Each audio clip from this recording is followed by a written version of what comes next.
नमस्कार, मी अक्षय भारती, निर्भय पत्रकार या न्यूजमध्ये आपलं स्वागत आहे. आपल्यासोबत आहेत प्रभाग क्रमांक 1 चे इच्छुक उमेदवार. त्यांना सर्वात प्रथम आपण आधी नाव विचारूया आणि त्यांचा परिसर विचारूया.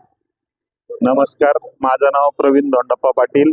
हा प्रभाग 1चा जो परिसर आहे त्यामध्ये तामाने वस्ती, मोरे वस्ती, मेत्रे वस्ती, चिखलीचा परिसर, पाटील नगर, सोनवणे वस्ती, तसंच केशव नगर आसन, रामदास नगर आसन असा हा भरपूर मोठा परिसर या प्रभाग 1 मध्ये चिखली जो आपला प्रभागाचं नामकरण आहे त्या चिखली भागात हा परिसर येतो. आणि या भागातून मी शिवसेना उद्धव बाळासाहेब ठाकरे या पक्षाच्या वतीनं सर्वसाधारण पुरुष ड गटासाठी इच्छुक आहे.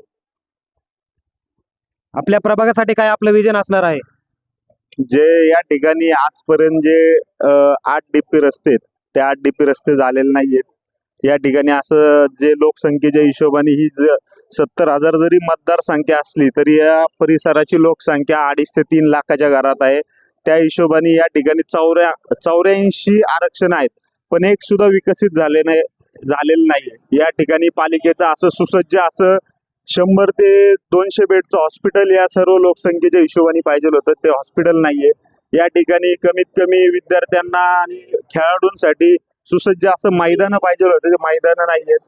या ठिकाणी भरपूर तुम्ही बघत असाल तर वरच्या जे कृष्णानगरचा जो प्रभाग आहे त्या ठिकाणी या ठिकाणचे भरपूर आपले जे खेळाडू आहेत, म्हणजे जे पोलीस भरती करणारे असतील, MPSC UPSC करणारे असतील, ते या वरच्या प्रभागांमध्ये आपलं प्रशिक्षणासाठी त्या भागात जातात, कारण की इथं सुसज्ज असं मैदान नाहीये आणि त्यांना प्रॅक्टिस करण्यासाठी असं ग्राउंड नाहीये.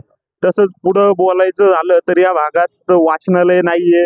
जे MPSC UPSC करणारे विद्यार्थी आहेत त्यांच्यासाठी या ठिकाणी अभ्यासिका नाहीये. असे बऱ्याच गोष्टी आहेत या ठिकाणी. एक तसं बघायला गेलं तर जे ज्येष्ठांसाठी विरंगुळा केंद्र नाहीये. या ठिकाणी जे गरीब लोकसंख्या राहणारी आहे, जे मध्यमवर्गीय आहेत, त्यांच्यासाठी सांस्कृतिक हॉल नाहीये. आणि रस्त्याचा विषय न बोललेलाच बरा. पाण्याचं तर रात्री अपरात्री 1-2 वाजता ते पण कधी पाणी येतं.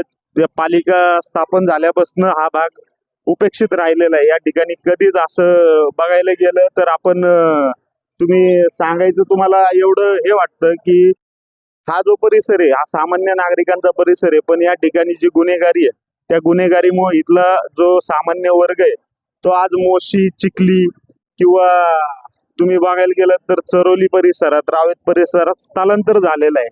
ह्याचं कारण म्हणजे या चिखलीचा वाढलेला बकालपणा, दुसरं म्हणजे या चिखलीचं वाढलेली गुन्हेगारी. यामुळं येथील नागरिक सगळे आज बाहेर जात आहेत. आणि सगळ्यात या कळीचा मुद्दा असलेला रेड झोनचा, तर आपल्या या ठिकाणी जे माजी नगरसेवक होते यांनी कधीच रेड झोनच्या विषयी कधीच काही पाठपुरावा केलेला नाही किंवा तो सोडवण्याचा प्रयत्न केलेला नाही.